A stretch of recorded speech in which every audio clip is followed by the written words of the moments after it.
Hi guys welcome back to my channel. இன்னைக்கு நம்ம share பண்ண போற ரியல் லைஃப் பார்ட்னர் அப்படின்னு சொல்லிட்டு பார்க்கும்போது சன் டிவில ஒரு வேற லெவல் ஹிட் கொடுத்த பிள்ளை நிலா. ஸோ அதில் ஆக்ட் பண்ண ஆக்டர்ஸோட ரியல் லைஃப் பார்ட்னர் தான் நம்ம இன்னைக்கு இந்த வீடியோவில் ஷேர் பண்ண போகிறோம்.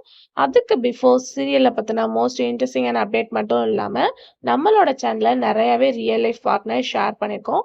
எண்ட் ஸ்க்ரீனில் வீடியோ லிங்க் வரும், கண்டிப்பாக செக் பண்ணி பாருங்க. ஆல்மோஸ்ட் எல்லா பேருமே கவர் ஆயிடுச்சு. ஸோ உங்க ஃபேவரட்ட நான் மிஸ் பண்ணியிருந்தேன்னா மறக்காம கமெண்ட் ஷேர் பண்ணுங்க. இப்போ வாங்க வீடியோக்குள்ள போலாம்.